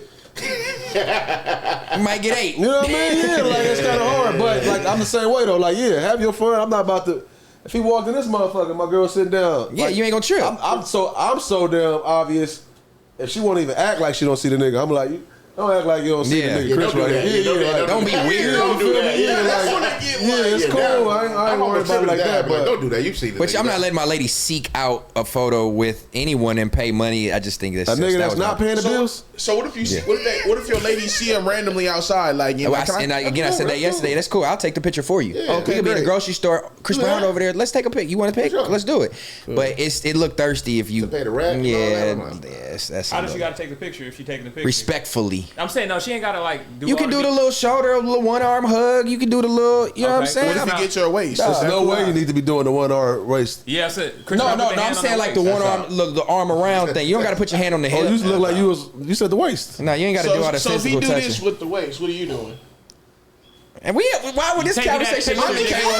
You taking that picture? I'm gonna take the picture. That's what you said. You said you would take the picture for her, so you gonna sit there and take that picture. You got the hand on the waist. Hey, what if she paid for the ticket and she want both of y'all to be taking pictures with the nigga? Yeah, that's some shit. That's out. Like a group picture. Like, yeah, come on, baby, y'all do you too. Or, like, hey, step one more. Was that more respectful? so niggas know both of y'all paid that rack. Yeah. That's out. Hey, Stand over here. Hey, Step, one more. Look, one more before I get off this topic. What if like the Megan Good and the Jonathan Majors situation happened? Oh, and the nigga come in like pick my girl up and swing her around and shit. Nah, we immediately stopping that, man. Put my bitch down, nigga. That's out. So hold on though, cause settings matter. You going up no matter the setting. No, I'm not tripping now. I think the relationship matters We'll be hollering more. at backstagegreen room. So Yeah. I'm hollering at I think the relationship matters more, and then also the fact there's cameras around. So I think there's a combination of both. But what if they like really are super friends and just ain't seen each other in 2 years? That was Fucking super. What crazy. you mean I'm just- super I'm- friends? I'm always Do you glass have half any? full. Do you have any super friends? Personally, Yeah. not no more. Oh, that's My super okay. husband. My bitch feet Once better I not leave become this door. my super wife, ain't none of that. Ain't no picking up my wife. You pick her off I her think feet. a picture up Yeah. on her That feet. is Oh, wild. I see you so long. Cause Yeah, what you do with her feet in the air? Give me back my bitch. Like, what are you gonna do? You can't ask Trying to for take it. her back. You gotta act like baby that. ask for the milk. Like, Or do you yeah, react can't- how you Jonathan can't Major look did? You like gotta that. lean in like nigga. You gotta put my Nah, that's bitch. what y'all kind of saying right now. Y'all saying that y'all gonna put the bullshit face on. Y'all know nigga get a little attitude. You can tell he Now put his you mad bullshit. and shit around the That nigga was motherfucking cleaning event. his glasses. Come here, let me talk to you. Come here. Like, if we in that setting, if my wife is a her in the business some kind of way, whatever, and we in that setting, I'm not finna be the dude to just smash your homie right there. If I feel that's what I need to do. Right. You gotta handle a little bit more 'Cause professional. even if I do a light check, I'm a big dude. It look aggressive. No matter what I do, I walk up to him and look aggressive. Right. So it's gonna be a green room conversation or something like that, and holler at both of them really. Right. Even though you couldn't do that, he picked you up. What you gonna do? But Yeah, I'm too petty, man. I ain't gonna lie her to feet you. lifted in the air. That's all. That's all. She look giddy as hell too. Yeah, that's all. Hey, if a motherfucker lift my lady up like that in front of me, so that like, cause he did going it. down right there? He didn't look at him right after. What but did like, he dap him up first? I heard that. Yeah. It don't matter. It went first. It don't matter. Yeah. Still, that's even worse though. That's what I'm saying. Come back, like, don't lift my lady up and then get the Yeah. acting like nigga like that was what? Like, you know what I mean? Yeah, that Like, was- Even it's the I'm sorry. It one was more time. excessive. He did not shake the man's hand. No, he did. I think he did First. beforehand. The He did video first. came after he had okay, already dapped him up. Yeah, but that's out. I would have picked his ass up the same way. That's what I would have done. The only thing was There's the worse truth than on that, it. if you Off his fit your feet. lady around. If you fit your lady around, that's gonna be worse. Yeah. They did look too Come here, giddy. nigga. Yeah, that's out. They did look too giddy for sure. All right, let's move on. Let's Wait, move is it on on. me right now? Huh? It's you? It's me. Oh, look, go ahead. Look. No, this is a perfect topic for you. Go Okay, ahead. for sure. Yeah, you got The this. reacts to the viral video of Stephen Curry saying he's tired of hearing Kendrick Lamar's "Not Like Us." Why you didn't give me that Asian shit? So do we? That one was easier. The other one was harder. Hey, so do we care about people's opinion on still hearing the song, and also do we care his opinion about? So pretty much, he said that back in the day, people like LL Cool J and the legends now are respected now and can still get booked and are still respected because when they made music back in the day, they did it for legacy, they did it for impact, they did it for the culture. That's what JD is saying. I think he took further. He tried to go beneath the surface, and he went so deep. It's outside of out of pocket. It's not out of pocket. It just don't make logical sense. This is what he actually should have said. I think it makes sense, but let me see what you think. I would say this. I think the difference is the generation now aren't used to real hit records, right? Look, when Get Rich or Die Trying came out, you had to hear what's the single? Go Shawty, it's your birthday. You had to hear what is it? In the club. You couldn't go nowhere without hearing that. Cars next to you, the news, basketball games, the homies, you whatever party you went to, dinner, club. They not used to hearing a record that plays that much everywhere. So how you tired of this record? Just became a hit record. Well, the minute it came out, but that's a month or so ago. Couple months, yeah. It ain't even got the full. Thriller was #1 for 80 weeks. So there's no such thing. So to you, there's no such thing as playing a song out or playing it too No, much. you can play a song out, but as long as it's a hit record, it's a reason why it's a hit record. That means it's still getting burned. But it's still getting ran all these places. But to JD's point, JD's is a fan of the Not Like Us record. He's For saying sure, that for sure. reason, in comparison to what Steph was saying, like he's tired of it because the generation is different now with making music. You got to think a lot of people now make music for the attention, the glory, the look, the braggadocious aspect of it, the chains, the jewelry, the cars. Where back in the day, I think a lot of rappers did it to change their circumstance. But that don't change result.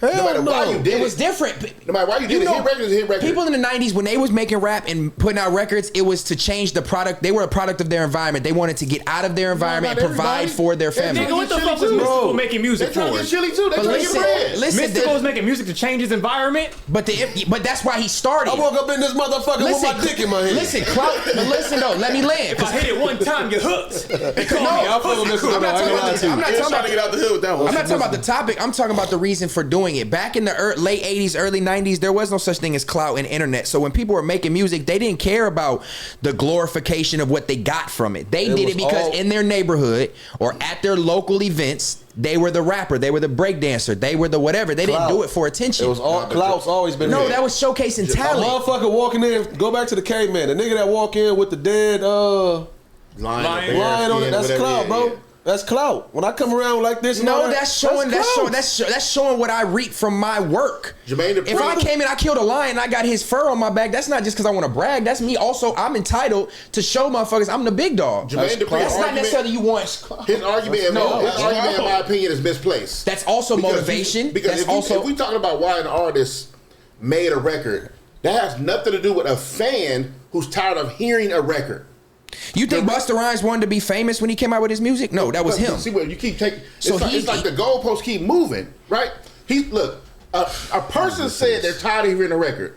That means a person is tired of hearing a hit record, right? The record only been a hit for inside of 2 months. Mm-hmm. The reason why I brought up Thriller, I'm like, that record was a hit for a year, and it just was what it was.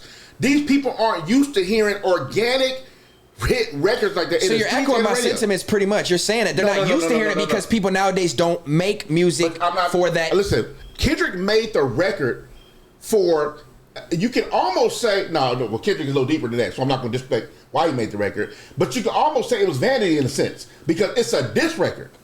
Now, he's not a vanity type dude. I'm just saying the record came out of a diss record. You know what I mean? Now, We Gonna Be Alright, that's different, right? That's a forever record, right? But it was both organic. It came out of a diss. It was real. I think it's hard to use Kendrick as an example because he's known to make music for impact. Because I think he's never been a clout song maker. That's why I think the argument Jermaine Dupri is looking at the wrong thing. He's Jermaine Dupri, respected. I'm not disrespecting him. I'm saying that we're talking about a civilian. Why he's tired of hearing a record that's playing so much, like somebody who don't understand what a hit record is.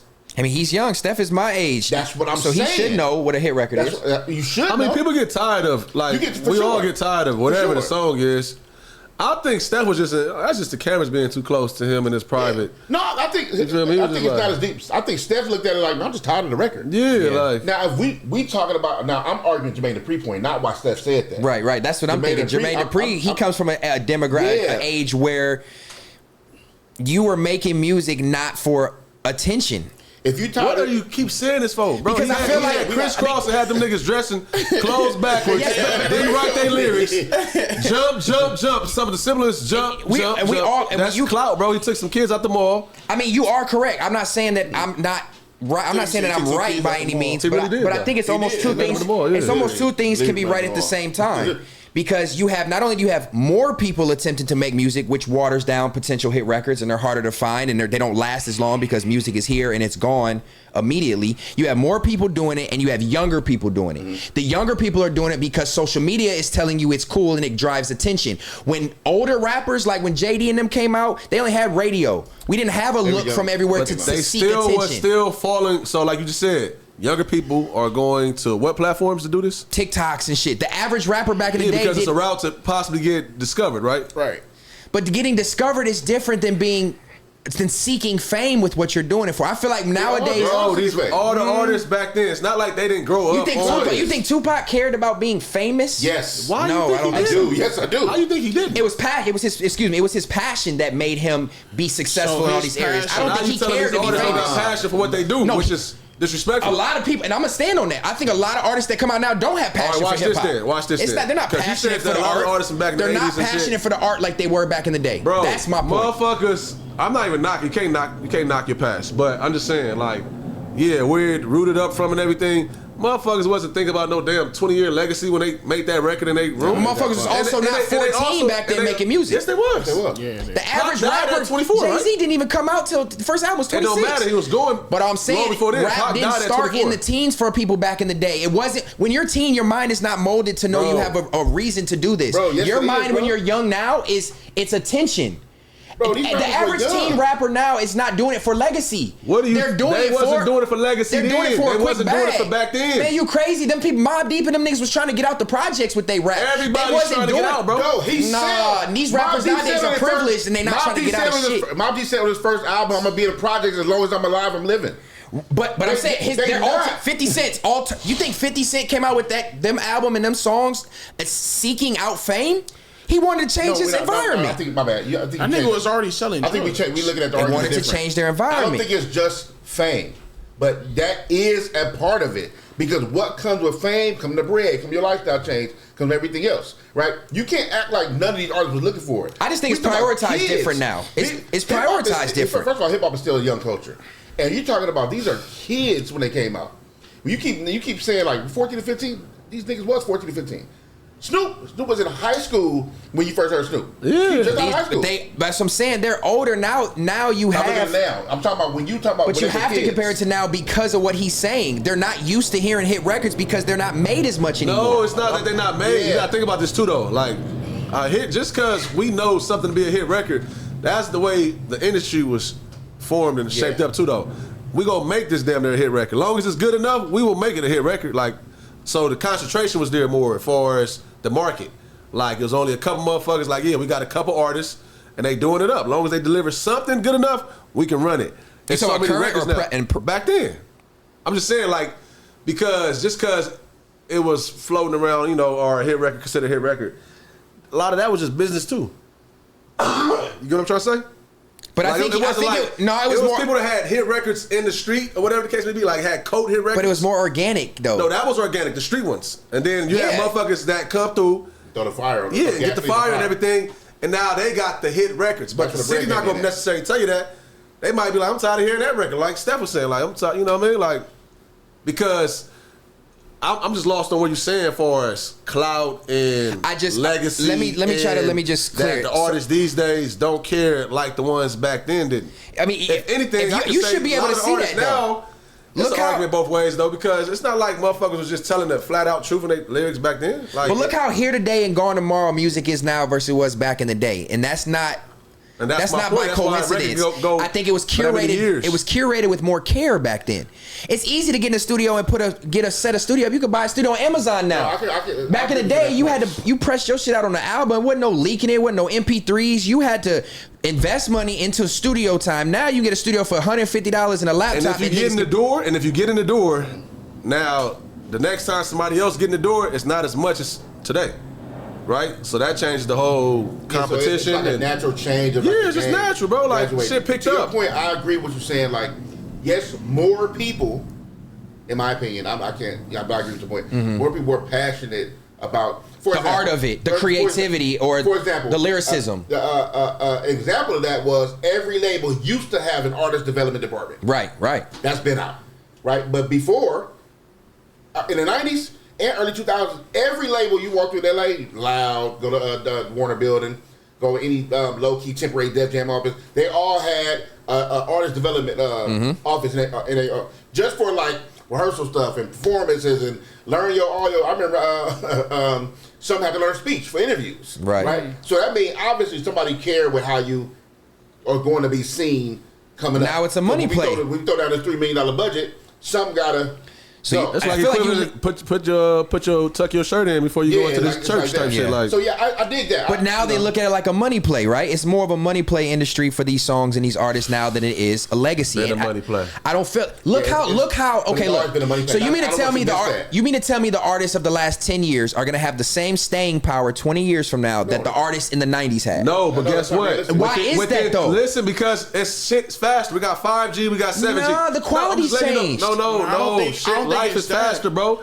The phone make it faster. The fact that So I can go listen it to makes a non-talented 10 person albums be able without having to go to one store to go buy 10 albums. I can listen to it right here. But right it now. enables a non-talented person with a little bit of money to be a rapper, where back in the day, you weren't doing that. Teenagers at 17, 18 back So in the 90s. imagine about all the rappers that was better than the ones that we know about. That completely felt like they couldn't get in. They didn't make it? Here's also a difference also, is because if you look at, for example, a given year in the height of like the 90s, you may have looked at about 8 like albums that you were gonna get that year. 8 major albums. You like, oh, for sure, getting these 8, whatever, right? Obviously, there's more albums that came out, but realistically, marketing and how stuff was okay, I'm gonna get about 8. Now you got 80. You got 80,000 every Friday. That's what I'm Somebody's saying. dropping. So that is So not what I'm watered saying- down the No. amount of people that are I'm saying, trying to but do that- it for what reason? Yeah, but you're I gonna have a think- smaller amount of people doing it for sure impact, more so than just this is the cool thing to do. Yes, But that's less about niggas caring and more about niggas having access to it. And it's just the if, world. If everybody was able to get a studio and everybody was able to get a mic in the 90s, there'd have been a million more niggas, but niggas didn't know how to do that. That's now possible, you can record yes. a That's song all I'm off your saying. phone. Thank you, 310 Six. Baby got a hit off of Yeah. his But that phone. also means the person that is not passionate about it that can do it for $250 is not $250 now would have been $2,500 back in the day. But You couldn't do it. The reason why now you can. So but you why can't not remove try? The reason why you can't move the Look people, how many weak ass rappers there but are the reason now. why you can't remove the people from it, because if I had to, when I first got my first tape ever, I had to walk from my house on 106th Town Ave all the way to 103rd and Main. 108th and Main to go to VIP Record Shop to buy EPMD Crossover the tape. Walk all the way back home, pop it in. I had to listen to that till I had enough money to buy whatever album coming out in the next 2 months. That's a lot. Yeah. For what you have to do for an album is why you respected it so much too. I don't have to pay for nothing. All I gotta do is pay $10 every month for Apple or whatever app you use. Okay, well let's. And then, so you don't respect it that much no more, and that much money ain't going into it. Right. So if that much money not going into it, why would the record label, who get their money from shareholders, spend all this budget, all these things for all these creative minds to get you money that y'all not spending, to get you music that y'all not even spending the money for? So we gotta find out. Oh, the 360 deal was invented. We gotta get the money. We gotta get the bread that way. And we gotta take budget and all these things. Spotify raping niggas and Live Nation raping niggas every day. But it wasn't like that in the 90s, I know right? that, but it changed because the money changed. Right. It's a gradual change. I just said, I just told my homegirl this. I said, look, I said, man, back in the day, you could take about $300 and you get groceries for the month, right? And I said, but you go to the store now, and eggs is $10. It's not the same. Right. So $300 gonna get you through the week, maybe. Right? So just the inflation changed everything. So the way we get music, the way we receive music changed. So it's gonna change. It's a trickle-down effect. Everything gonna change after that. Let me ask you, Donnie, being 25, do you think that your last decade, from when you were in high school to now, the music is gonna have as much staying power or is as good as it was in the early 2000s? Do you feel like it's more legacy music earlier, or you feel like the last 10 years you're gonna be able to hold a candle to it? The early 2000s, he was one. I'm gonna go ahead and say Well, he this. might know about it. 50 No, Cent. I know. I got older folks. I'm not saying you don't know, but I'm saying like to live through that. First of all, not being. But I'm asking him, at his age, does he feel like Well, he was now young, but I got consuming you right. his music over the last 10 years, is that comparable to like? I mean, I'm not gonna say it's comparable, but then you I don't gotta think you got remember, artists like that. You gotta, nigga, we got YG, nigga. What are you talking about? YG changed We the don't, bro. whole. You young. YG changed the whole sound of what we listen to nowadays. Mm-hmm. Draco changed the whole sound of what we listen to today. So you got rappers that change how it's gonna sound every generation. So it may not be hit records and shit y'all gonna remember forever because y'all older than us. So but they it's gonna impact be y'all shit different. that we gonna remember. Like, nigga, 10, 15 years from now, we gonna be talking about YG. We gonna be talking about Draco. We gonna be talking about the Kalen Forever. We gonna be talking about Migos. We gonna be talking about Nicki. We gonna be talking about because they're in our generation. So we can't say. You can't say that it's not gonna be there forever. It may not be there forever for y'all because y'all still on Biggie and Pac and. That's what I'm saying. I know you don't listen to Cool Herc and them. I know you don't. No. I'm That's just. funny. I'm just saying, like, my hip hop starts really, in my opinion, is the golden era, like '93. You know, kind of when I think hip hop took that next catapult. So I'm kind of speaking from that standpoint. I'm just saying because now, 25 years later, 30 years later, those songs and those albums still held more value and have more replay value than the new artists coming out. I'm gonna go ahead and you know why? Because these new artists just came out. How are we talking about a golden era? Did you niggas know during the golden era? When Reasonable Doubt came out, it was classic when it came out. Get Rich or Die Trying was classic when it came out. So was Good Kid, Mad City. But did you niggas know? Kendrick's a rare breed. Did Reasonable Doubt was not classic when it came out either, though. I mean, I was young, so I couldn't tell you. So a song like Not Like Us, you don't think that's gonna be talked about forever, like No Vaseline and all them other diss, like them gonna be one of the best diss songs of all time. But I guess I take Kendrick out of that realm of artists. Okay, let's go YG. What about Tooted and Booted? My Crazy Life wasn't. You got it. Classic. Yeah, but I just don't think it's gonna have stay power in a decade. You can't determine that because this is just my opinion. I'm just saying I don't think it's gonna have that much stay power. You gotta look at stay power as like who's it's staying with. My man just said... Right, it depends on your you know what I mean? Your age. Look, I'll use myself for an example as a joke, but I'll use myself, right? I rapped a little bit in West Coast somewhere, right? Even now today, and I've been so far out the game, I never was as big as no YG, Problem, none of the homies, right? I was just a figure in the back, doing my thing with it, right? But even to this day, if I'm outside in LA, it's a picture, it's an autograph taken. Period. No matter where I'm at, niggas gonna always because at one point there was an era where stuck with some niggas where I was. I see what you're saying. Yeah. You know so it has a personal connection to you. So no matter what you hear, that whole shit. YG would be what you consider it. If people want to say there was a ratchet era in West Coast, you got to give it to him. And then Prob was my man. That's my boy. But YG was. Tooted and Booted on. Oh yeah, he was the face of it for sure. So that means there was an era, a time that meant a bunch to people. It's like Lil Johnny used to me and my partners was talking about what was some of the coldest club eras, right? Musically, and I was saying Lil Johnny East Side Boys, that was a cold era. Yeah, and at that time, look, took me back, right? At that time. That stuck with you in a certain kind of way. Saying. The moments of your life, that soundtrack to your life, for sure, makes the value of it. Man, that's why it's not to be dismissive, right? No, I feel you. It's like, yeah, I get that. No, I'm glad we had this convo because y'all put a lot of perspective for me to look at it like it's a age thing, and like hearing Donnie's perspective, it opened my eyes to be like, okay, I understand why the young demographic feels like their music will have that staying power. It affected them in their current life, like the music in the 2000s affected me growing up. And so, then just to stop on this, I'm not gonna lie, like Bad Luck and Problem, they a part of that generation where nigga in middle school nigga was banging them. Right. So I'm not gonna lie, nigga, we was banging them niggas. So that's gonna be. So 20 years from now, when you hear that, it's like nigga, that was right. When niggas hear that, like what? Nigga, turn it up every time. Look at the pop out.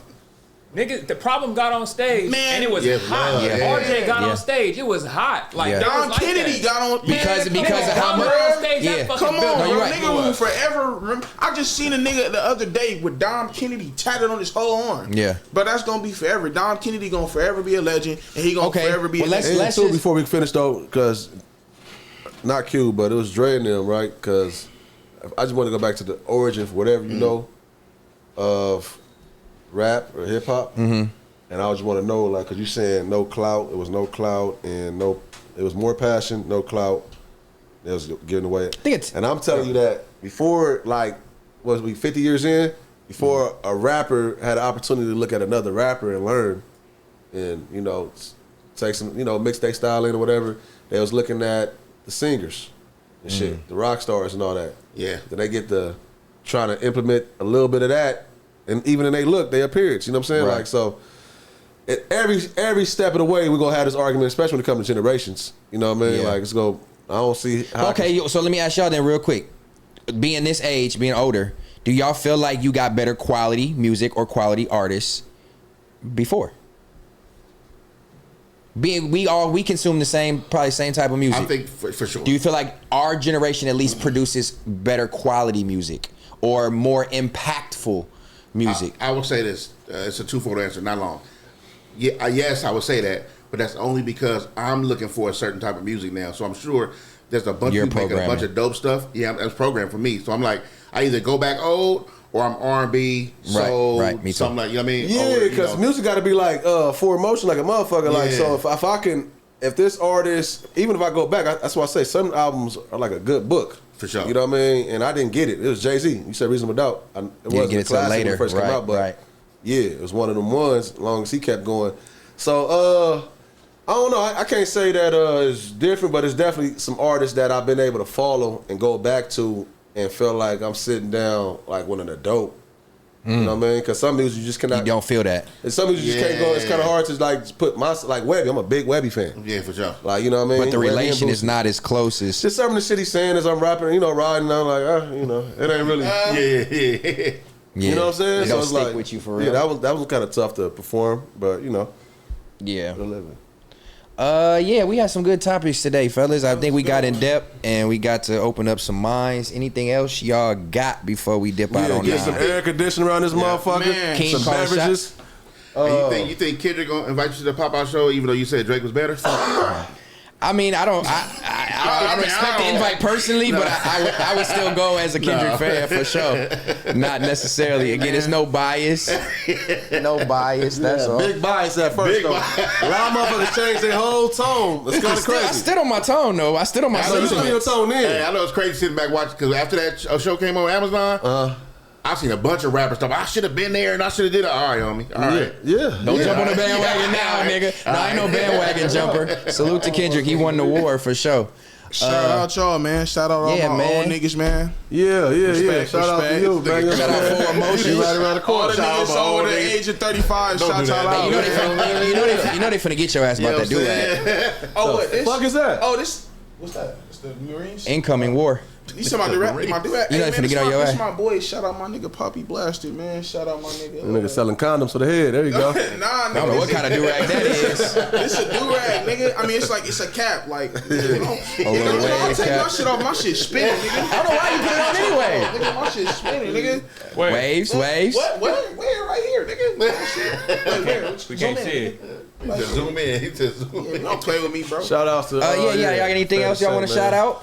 Yeah, Bad luck. shout out my nigga Trouble Life for giving me the merch. I'm gonna use my time while I can. Yeah, man. Shout out my nigga, you know what I'm saying? Goddamn, shout out everybody out there. Him and wifey matching today. They had the same shirt on. So Y'all doing what, y'all nigga? one too? No, that's fire. That's a good big thing. shout out to Keem too, man, for that 3X dedication that's coming. Shout Oh, yeah, no, out to trust me, Keem. yeah, I'm definitely getting that through, man. Shout out for that XL I got coming. Yeah. Okay, don't worry about it. When these cameras come off, that's gonna go away. Just know. Y'all hold me to Nah, that, man. appreciate y'all, Trust man. me. I appreciate Nah, yeah, you been making your rounds, bro. Appreciate you Yes, sir, coming. yes, sir, yes, Having sir. you, Look, dog. man, Welcome shout out anytime.